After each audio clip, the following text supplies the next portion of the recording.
Namaskar, this is Akhilesh Bhargava. Welcome to Tit-Bits on Business and Finance with me. India's bank NPA crisis is back in the news.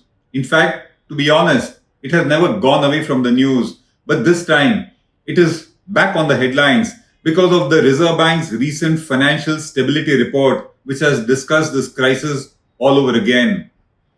India's bank NPA crisis is the worst in the world among major nations. Its origins lie in the year 2008 when the world faced a global economic meltdown, and it also hurt many an Indian corporate and borrower and impaired their ability to repay loans. What followed thereafter was an era of greening, an era of reckless and corrupt lending, such that the total loans given by public sector banks went up by 3 times in a matter of 5 years between 2008 to 2013. It was absolutely corrupt lending, it was reckless and frivolous lending, and so bad it was that it bankrupted 14 public sector banks, which had then got to be nursed back to health by the Reserve Bank of India through its PCA mechanism.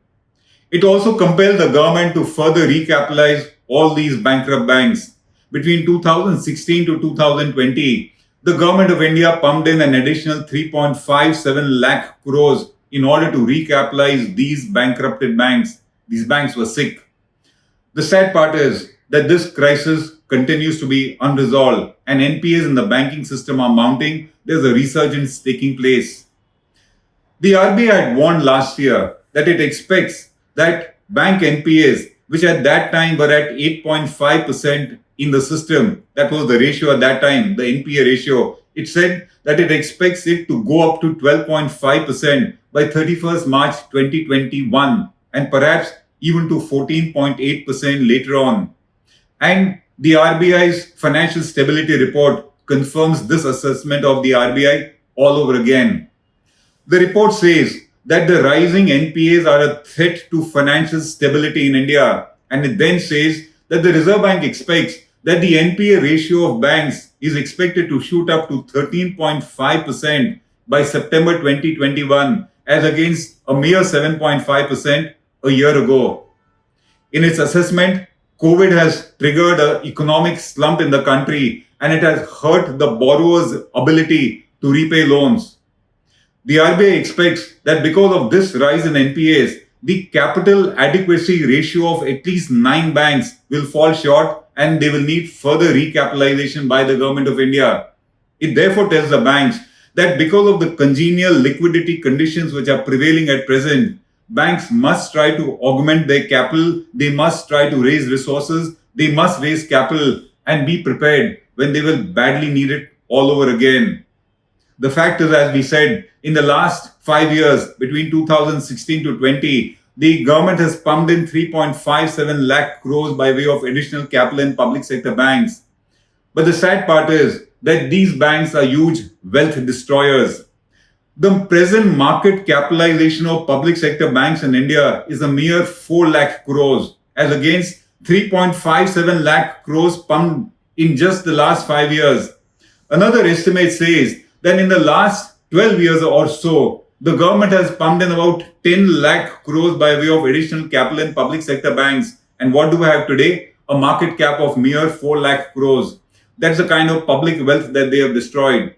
In the last few months, the BSE market capitalization has gone up by 220%. Against that, the market cap of public sector banks has gone down by 9.9%.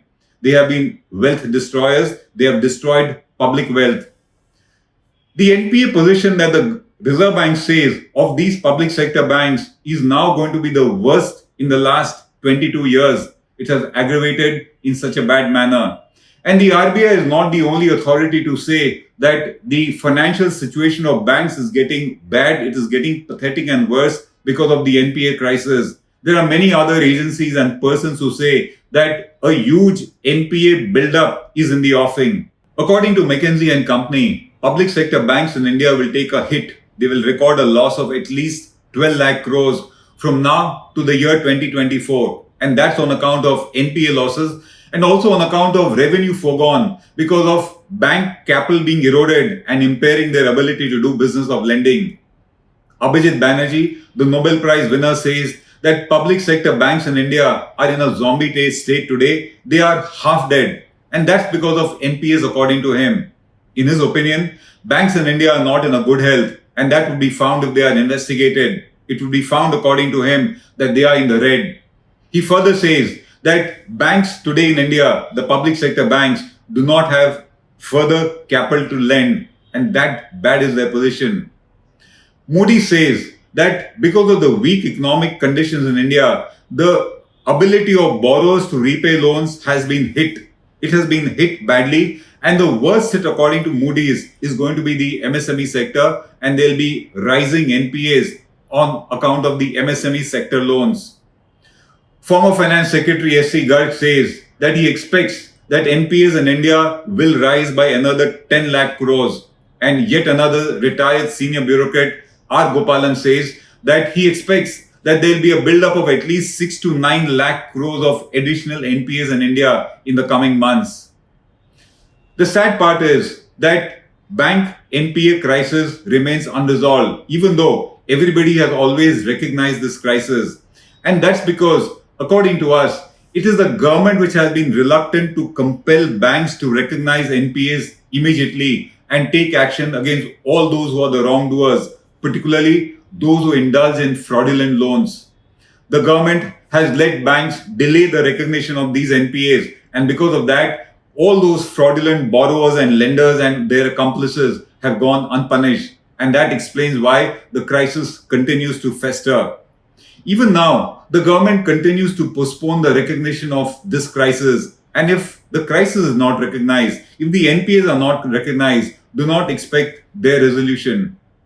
In our assessment, all the recent measures that have been taken by the government in order to try to help banks to be stable and also help borrowers ultimately are resulting in a delay in the recognition of NPAs, a hiding of the true picture of the true financial health of the banks. And how is it happening? Let's have a look at it. Before that, let's see what is an NPA. As per the present RBI rules, if a loan remains unpaid for more than 90 days from the date it was due, it has to be marked as an NPA by the banks. Thus, if you don't repay your loan for more than 90 days from the time the date fell due, your loan is bound to be marked as an NPA. It's a time-based classification. It has nothing to do with your ability to repay your loan and nothing to do with the security that the bank may have. 90 days lapse, the account must be marked as an NPA. And now let's see how the recent measure of the government have extended this period of recognition of a loan as an NPA by the banks. The first one was the Reserve Bank's guideline last year, such that if any MSME loan was due between 1st of March 2020 to 31st of May 2020, and even if it was not paid, it was not going to be marked as an NPA.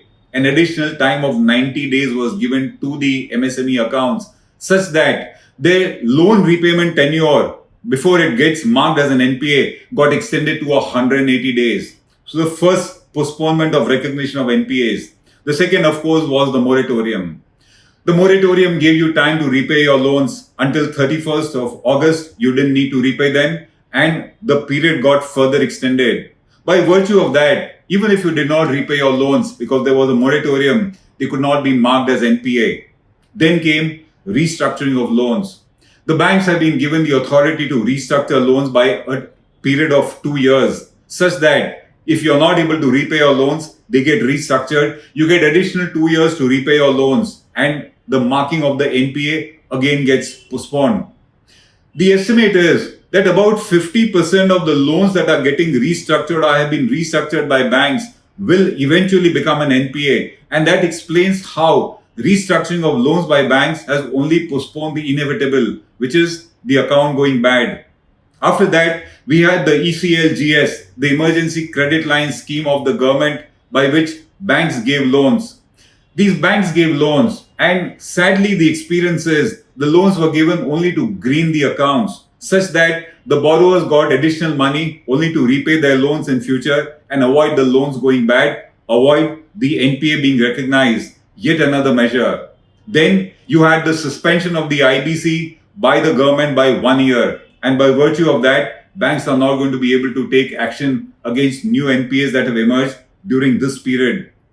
The Supreme Court has also added to this entire postponement of recognition of NPAs by saying that the NPAs have to be maintained as at 31st August 2020. They will have to be maintained at that level, and if there is a delayed payment after that, that's not going to be recognized until the final order of the Supreme Court has passed. Thus, the position of NPAs remains static as at 31st August, and because of that, an expert says that even banks do not know today what is the real NPA picture, what is the real position of bad loans of banks.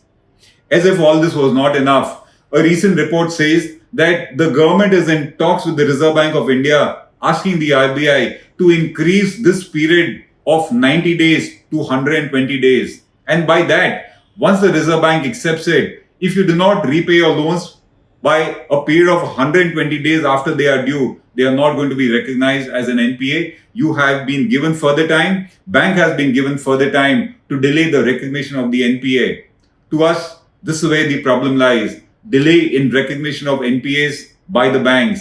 And now by the government itself seeking to extend the time, it is very clear that the government itself wants the recognition of NPAs to be postponed. The solution also will be postponed.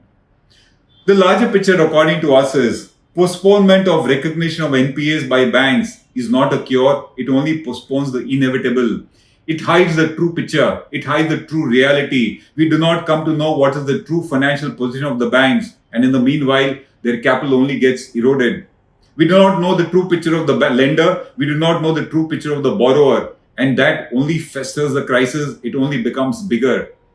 Because of all these measures, because of the postponement of the recognition of bad loans of banks, bank ratings are going to suffer. And if any Indian bank wants to go in overseas markets and borrow money, it is going to get money at only more expensive rates and more difficult terms. The fact of the matter is, when this kind of a delayed in recognition takes place, when the true picture of bank health is concealed, the market is not impressed. And that explains why the public is never very keen to subscribe to shares of banks. It is the government which has to chip in money all the time. Because, as we said, public sector banks have been destroyers of public wealth, and no shareholder would want to risk his money any further. All this may have helped some borrowers, but the net result largely is that the recognition of NPAs, the recognition and acceptance of losses by banks has been delayed.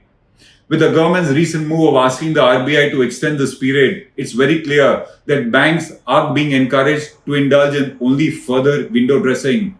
We are going to witness more window dressing take place by banks and also their borrowers. And to us, it will only mean a far bigger NPA crisis, a far bigger banking crisis in future. The Reserve Bank does not exaggerate when it says that this NPA crisis is a threat to India's financial stability. And if the financial stability is threatened, so will be economic growth in India, a point of huge concern. This is Akhilesh Bhargava signing off till we meet again. Namaskar. Hello everyone. HW News English is 2 years old now. When we started this venture, we promised ourselves one thing, that news should remain free, because right to know is the right of every Indian. But to keep news free for everyone, we need support from some of you. And thus we have rolled out membership on our YouTube channel HW News English. But mind you, the membership is completely voluntary. The programs that we were doing earlier, that we are doing now, will continue to remain free. First level is a basic level. Here, you can be our supporter by paying Rs 199 per month. This membership gives you certain perks and benefits. The perks include unique badges in front of your name, a live show from Mr. Sujit Nair and from Mr. Akhilesh Bhargava per month for our members. You can also vote in some exclusive members-only polls. Now the second level is Super Supporter. Here you can be our Super Supporter by paying Rs 3,999 per month. This membership will include every perk that comes with basic level. Additionally, our Super Supporters can be a part of a WhatsApp group where we can have discussions and suggestions on various topics. The second perk includes a gift pack with our merchandise. And the third perk is a Google Meet with Mr. Sujit Nair, where you can join the meet and ask your questions to Mr. Nair face to face. Lastly, if you like, we would give a shout out to our super supporters in our programs.